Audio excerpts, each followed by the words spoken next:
One for this. No, yeah, the other one's the cleaners, I think. Okay.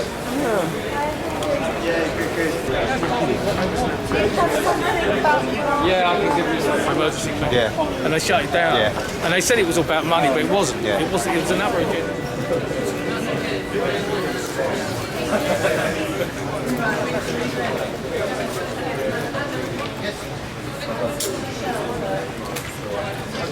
And yet it feels like a war has been declared upon us. The financial industry, who have created this economic crisis and who have huge influence over our governments, are attempting to divert attention away from their culpability by trying to blame poor, sick and disabled people instead. Amen. We all feel the huge injustice of this, but we are not alone. More and more people can see the injustice and the obscenity of demonising the sick and disabled in order to make them pay for the mistakes and the crimes of the banking industry and the decision by our public servants to bail them out. Now, where does Atos fit into all this? Atos is a private company, originally an IT company from France, which is now paid £110 million of taxpayers' money every year in order to remove benefits from sick and disabled people. Those of you who watch Channel 4's dispatches will know that undercover filming within offices of Atos has revealed what we all suspected, that the staff of Atos work to fulfill preset targets in order to remove benefits from 7 out of 8 claimants, regardless of the person's need or condition. When government tells us that welfare reform is about reforming fraud from the system, we now know that this is a lie. It is about targets and saving money regardless of the impact upon people's lives. It is about dismantling the welfare system that we have all paid into and most of us will need to depend upon at some stage in our lives. The undercover filming also revealed that some Atos staff think they will not be held accountable for the mistakes and inaccuracies when removing benefits from those in genuine need, and therefore they can absolve themselves of all blame. This callous, self-serving attitude is appalling. No job is worth destroying your peace of mind, integrity, compassion and humanity for. Whilst Atos did not devise the government policies, it does not absolve them of responsibility. They are still the foot soldiers that are implementing this cruel and unfair regime. Now, we will begin the memorial ceremony. Thank you. And disabled people are being targeted and forced to pay for a crisis they did not create. Some are paying with their lives. So today we will remember them, our beloved dead, these who have fallen in the war against us. It is of great sadness to us that Atos are making so many mistakes and causing so much distress. During a 9-month period, at least 1,100 people have died shortly after being assessed by Atos and found fit for work. That is the equivalent of 32 people a week. The last weeks of their lives must have been so traumatic, having to cope with being so ill and yet also having to face the distressing prospect of losing their income and being forced into seeking work in the collapsing job market. We also remember the people who have died during or shortly after going through the lengthy and stressful appeal process. So many have fallen during this campaign against us. Today, we remember them all.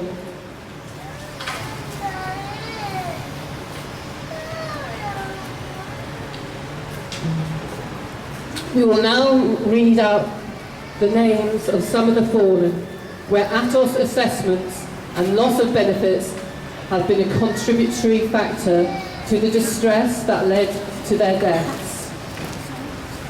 We fear that there may be many more who have perished this way, but we can only name those who a coroner has recorded that the removal of benefits was a contributing factor to their death, or those where the families have publicly stated that the actions of Atos greatly distressed their loved ones before they died. We will now read out the names of those who have perished. Paul Reiki was an acclaimed Scottish writer, talented musician and a devoted follower of Hibernian FC. His friends described him as an absolutely brilliant pal and an out-and-out funny bloke. Paul took his own life.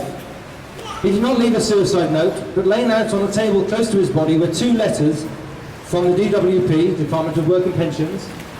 One letter notifying him that his incapacity benefit had been stopped, and the other saying that his housing benefit had been stopped.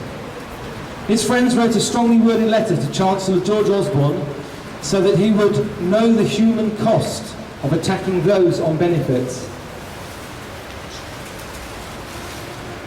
Paul Will Coxon was only 33 when he was found dead in Hollands Wood, Lyndhurst. Atos had incorrectly assessed him as fit to work, stopped his ESA benefit and told him to find work. He left a suicide note and a letter to his family in which he expressed concerns about losing his benefits and the government's cuts. Leanne Chambers was only 30 years old when she died. She's worked as a sales coordinator in the past, but had been battling with depression for a number of years. Her condition worsened after she received a letter from Atos pressuring her to attend a WCA to see if she was fit for work. That night, Leanne walked out of her home sometime after midnight when her partner was asleep. A search was launched after he woke and found her missing. Her coat and purse were found beside the River Wear, and later the police recovered her body from the river. Elaine Christian was 57 and had worked in a bakery, but was forced to leave work because of spiralling health problems. Her colleagues at the bakery described her as a cheerful, hard-working and trusted member of staff. Elaine had been very worried about attending a medical appointment with Atos to assess her for work. Mr. Christian woke up to find his wife of 28 years missing. In the kitchen, he discovered a suicide note, empty packets of painkillers and pools of blood. After a police search, Elaine's body was retrieved from a nearby waterway. She tried to cut her wrists 10 times, taken an overdose, but had died of drowning. Her husband said she was worried about the assessment, but was not one to complain. Her manager from the bakery said she was one of the nicest people I knew and had a heart of gold. Elaine was totally trustworthy. George from Chesterfield in Derbyshire worked all his life, first as a miner and a foundry worker, then as a communications engineer, until a heart attack in 2006 when he was 53. George tried to go self-employed, but his doctor told him to stop work, and George applied for ESA. George was then assessed by Atos. During his work capability test, they noted that he had angina, heart disease and chest pain, even when resting. At first, George was found fit for work and put on job seekers allowance. He appealed, and after waiting 8 months, he was put into the work group and had to start doing work activities. A few months after this decision, George collapsed and died of a heart attack, the very day before another Atos medical. His widow is convinced that the stress of trying to claim benefits through the Atos system killed him. David Groves was the father of 2, and his grieving family said that he was killed by the stress of facing Atos and their stressful medical tests. He had claimed incapacity benefit for 3 years because his doctor had ordered him to stop working after having a heart attack and a stroke. David was greatly affected by being lumped in with the dole scroungers and benefit cheats when Ian Duncan Smith ordered a crackdown on spongers. David had already won one appeal to keep his incapacity benefit, but when Atos called him for yet another test, he became very upset. His wife Sandra said, when the government said they were going to get all those benefit cheats and Dave was called in for a medical, he felt he was back to square one. It built up. He was in a terrible state the day he died. It was the stress that killed him, I'm sure. David was 56 and died of a massive heart attack the night before his Atos medical. His son said he could hardly walk any distance without needing help for his angina spray. I don't know why they did not have just asked the consultants, who would have told them that his heart was too weak, even to have an elbow operation that he needed.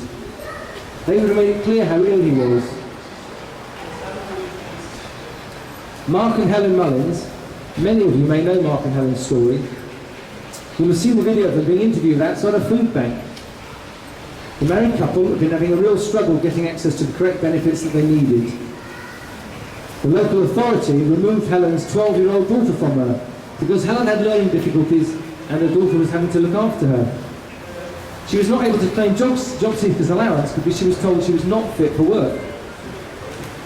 However, they had real problems trying to obtain disability living allowance because she had an invisible disability, a brain disability. At the time of the interview, they were surviving hand to mouth and walked 10 miles to go to a food bank each week to get enough food for them to survive on. They had no fridge or cooker and lived in only one room to keep as warm as they could because they couldn't afford to heat their home. They survived on stew that they cooked on a one-ring gas burner. In the end, the appeals and reassessments for benefits wore them down. The struggle to survive and carrying on fighting became too much for them both. They made a suicide pact and were found lying side by side at their home. A man, nervous and clearly not accustomed to addressing rallies, took the microphone to explain how his uncle, who had severe mental health problems, had been assessed by Atos and had been found fit for work and given 0 points. His uncle was dismayed to find his benefit claim rejected. He then appealed against the decision and won at tribunal. But shortly after that decision, he was called in again for another assessment. For a second time, Atos found him fit for work, gave him 0 points, and told him he did not qualify for benefit. He then began appealing against the decision again. Sadly, a few days before another tribunal date was set, he hanged himself. Tuvalu widow. This lady's husband had been diagnosed with a heart condition and depression by his GP. He started claiming ESA. He was then assessed by Atos, who scored him 0 points. His case review was unsuccessful. He could have gone to appeal, but his condition prevented him from progressing this. He felt that he was being hounded to go back to work before he was ready. Allegedly, the DWP took the unusual step of writing to his GP to stop them from issuing sick certificates. Sadly, her husband found the stress of being denied benefits and the continual pressure of being forced to find work when he was ill too much. He committed suicide. His widow is considering suing Atos and the DWP for corporate manslaughter. She believed that they ignored his mental health issues completely. Little sister. Now this lady, a bright independent professional, became very ill due to psychosis and bipolar disorder, a life-threatening mental health condition. Little sister lost her job because of her health problems and then had to make a claim for ESA. Dealing with benefit claims, assessments and appeals when suffering from a mental health problem causes great anxiety, stress and anguish. Atos found little sister fit for work. However, she appealed against the decision. Now, whilst waiting for appeal to come through, little sister became increasingly paranoid and reclusive. She confined herself to a home and survived on Weetabix and water. She was unable to afford to heat her home, and the water pipe was broken. Occasionally, little sister had to attend a job centre because she'd been found fit for work and was pressured to look for a job. The job centre did not seem to have been aware of the gravity of her illness and refused to believe that little sister was too ill for work. Now, little sister's family had become unable to find her, but when they did, they ensured she got the appropriate medication from the doctor and tried to help her with food and other support. However, due to the nature of her illness, little sister became frightened even of her own family and refused all help. She got the police to caution them, preventing them from helping her further. One autumn day, little sister boarded a plane to Portugal. Her family received a phone call from the Foreign Office in Portugal telling them that she had taken an overdose and then jumped from the hotel balcony. Little sister was only 32 when she died. This sad story, like so many others, show how inappropriate it is to expect those with mental health conditions to navigate their way through such an uncaring, unprofessional and incompetent system. Assessment by computer program and pressure from job centres is the last thing people with mental health conditions need. How can the government and Atos get this so wrong? Stephen Hill, a dad of 2, suffered from heart problems for about 2 years and was awaiting major heart surgery. He was given a 10-minute examination by Atos and declared fit for work. A month later, he died of a heart attack. Mr. Hill's brother said, "I think the worry put so much pressure on him. For people who are really ill, like Stephen was, the system is wrong. We want to see it changed, so a report from a GP and a specialist should be good enough. Stephen should have been enjoying time with his grandchildren. For this to happen was just terrible." Sandra Moon suffered from painful degenerative spinal condition and depression. Atos had found her fit for work.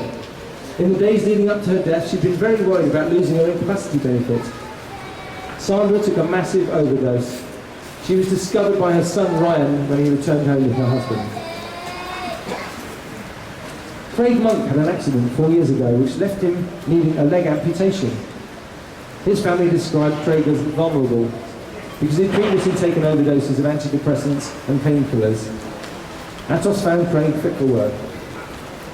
Craig's neighbour said he'd been worried because his benefits had been cut. Craig hung himself in his home and was discovered by his neighbour. Martin Russ was suffering from a treatment-resistant form of schizophrenia. His mother described him as a very passive, very caring person, and added that he'd attempted suicide before because he feared being a burden. An Atos assessment meant that he had to return to work, and the prospect of having to take a job before he felt ready piled pressure upon him, and he became extremely worried about it. Martin, who was only 36, committed suicide, leaving a note saying, "To those I love, I'm sorry. Goodbye." Paul Turner, a dad of 1, was medically retired from his job as a stores manager after he suffered a heart attack. He later had to undergo a double bypass because of the condition. He continued to suffer from angina. He was claiming incapacity benefit until Atos found him fit for work and stopped it. However, he had a serious heart condition and died of heart failure weeks later. His family said, "We believe the claim he was fit to work brought on his death." He was very upset and worried that he would fail any medical given him by a potential employer. Paul was also upset because he thought the officials believed he was a fraud who should not have been claiming benefits in the first place.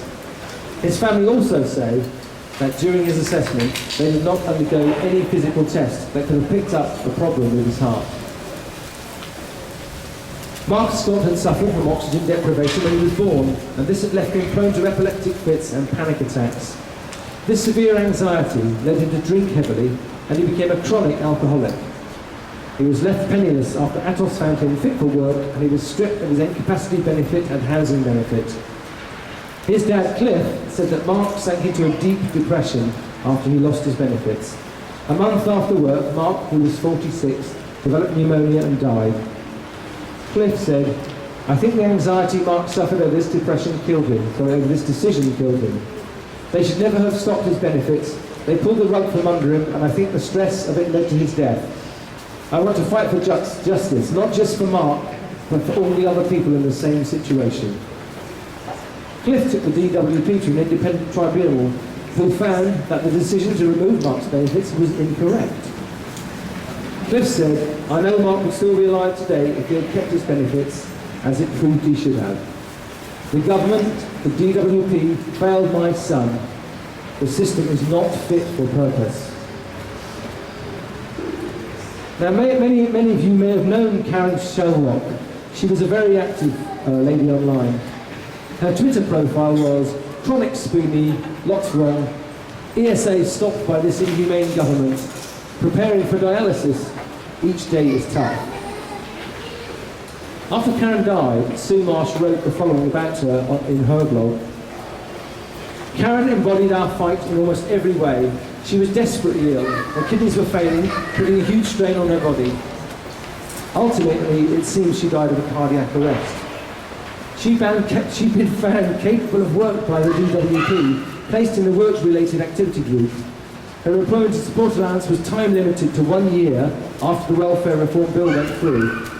Not only that, but it was limited retrospectively, meaning that she only had a few months left to appeal for long-term support in the support group before she lost everything. She was terrified, beside herself with fear. She lived her last months desperately scared that her family would not survive the onslaught it faced. She was the most vulnerable, whatever that is. The system failed her, and she spent her last precious moments in this world fighting for herself, for her family, and for others. She was one of us. She was Spartacus. And now she's dead, and she died in fear because the system failed her, because cruel men refused to listen and powerful men refused to act. She spent her last months fighting for the security of £96 a week and the reassurance that it couldn't be taken away. When she won her battle, she was finally put into the support group. After months of unbearable stress, resilient commitment and endurance beyond comprehension, she won her battle. But she lost her war, and we must all make sure that whatever comes, we win the war in her name, and in the names of many thousands more fighting for life and dignity. R.I.P. Karen, we won't forget you.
We see the great injustice done to you. We recognise your pain and your struggle. We are sad that you had to pay the ultimate price because of this great injustice wrought against you. We honour you with our tears.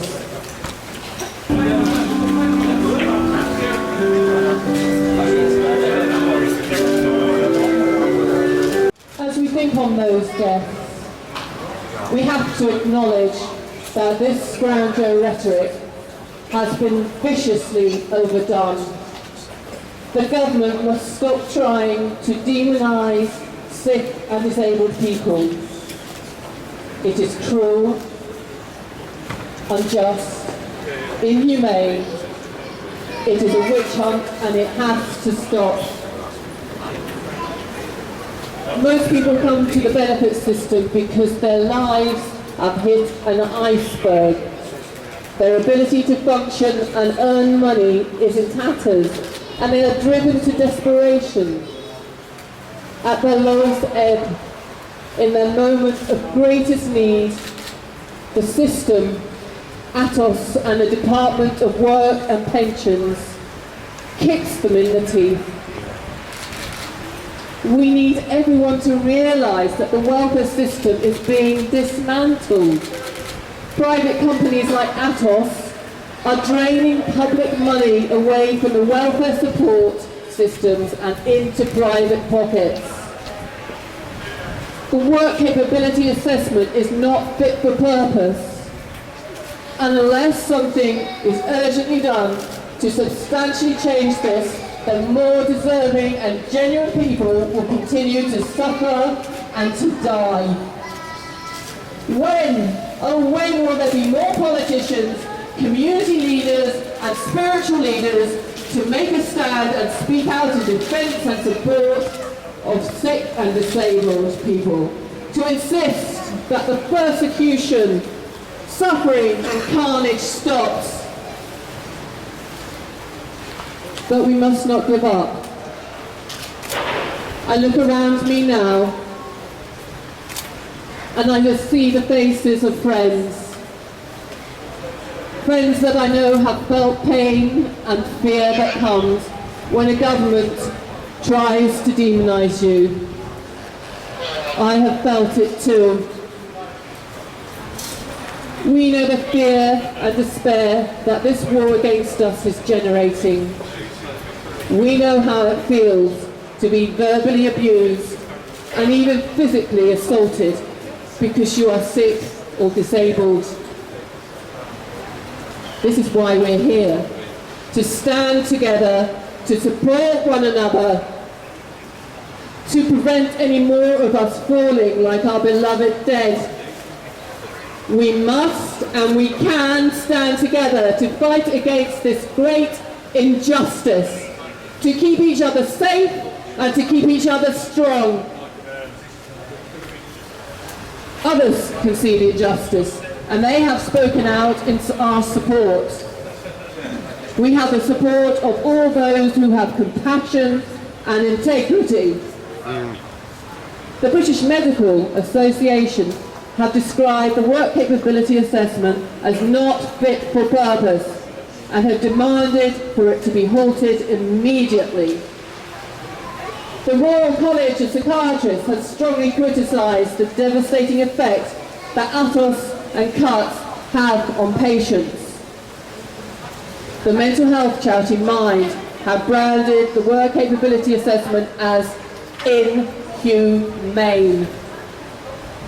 Other professional bodies and charities have joined in the criticism, including the Nursing and Midwifery Council, the Royal College of Nursing, Healthcare Professions Council.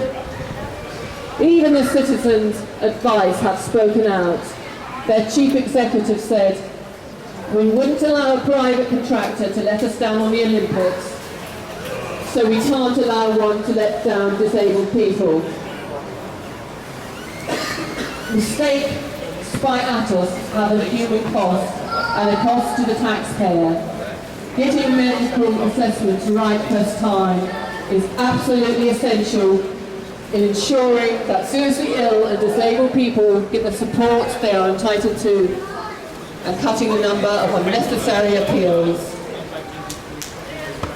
Private companies on government contracts must be accountable to the public. Government should act now to put in place a regular, independent monitoring of the accuracy of work capability assessment reports and to look at imposing financial penalties on Atos for every inaccurate report they produce.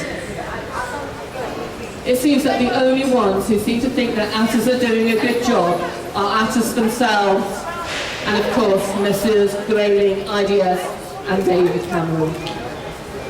However, I think we are going to see that view severely challenged in the Houses of Parliament during September. So, those who chose to target us may have thought that we were an easy target, that we would lie down and go quietly, but they are wrong. We say to those who have wronged us and who continue to wrong us, we are strong, we are proud, we are united, and we know we are being unjustly treated.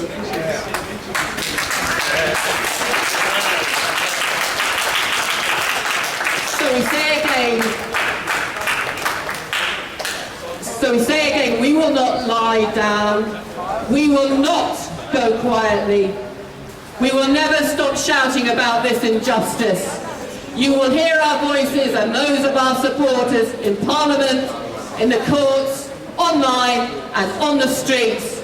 You will hear our voices, you will see our actions, you will feel our anger. You will be called to account. We will never stop. We will not go quietly.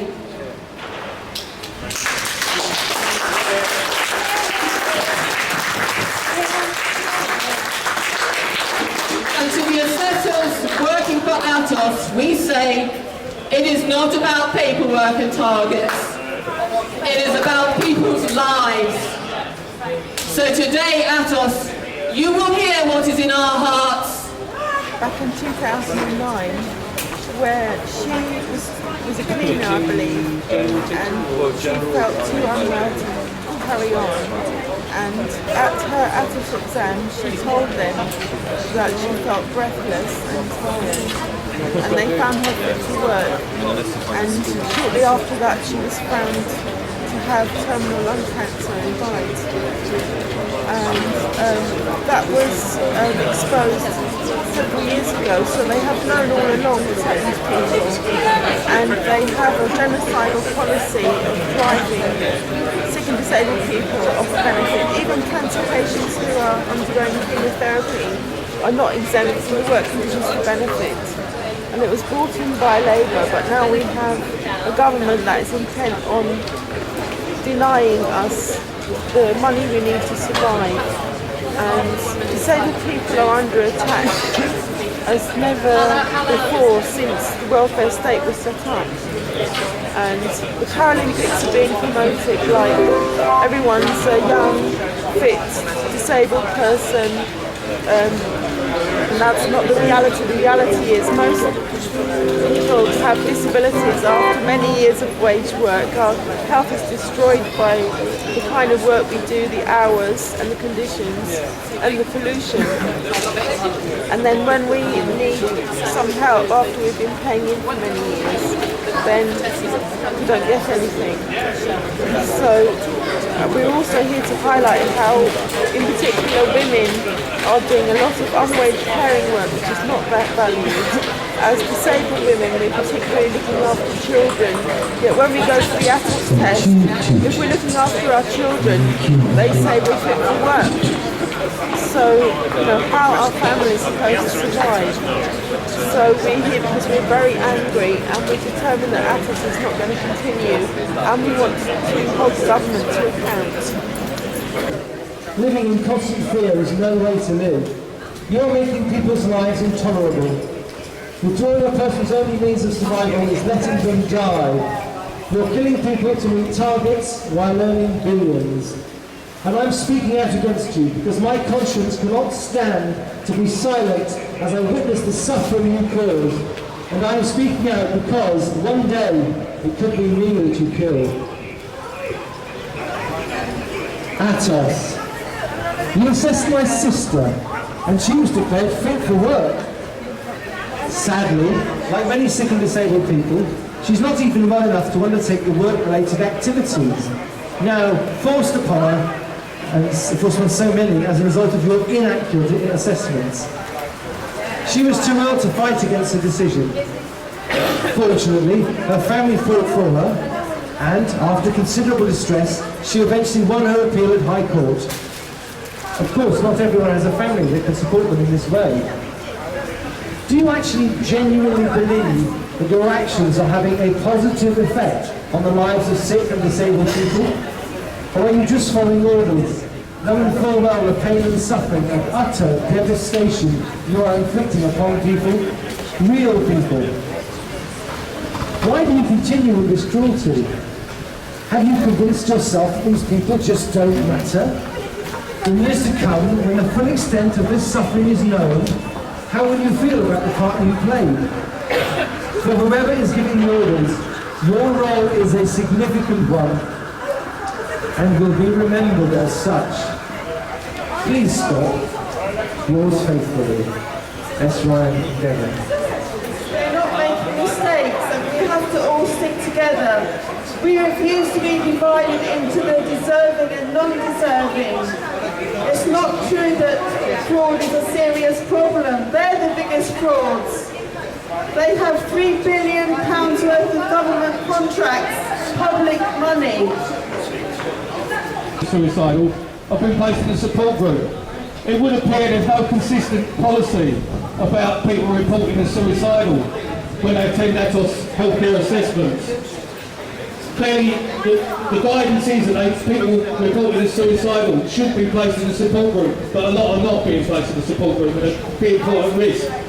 So this is an example of the hypocrisy that's going on with organisations like Atos. And for them to be made a sponsor of the Paralympics is the biggest hypocrisy of all. You know, utter hypocrisy. Margaret Hodge MP says the work capability assessment process hits the most vulnerable claimants hardest. The one-size-fits-all approach fails to account adequately for mental health conditions or those which are rare or fluctuating.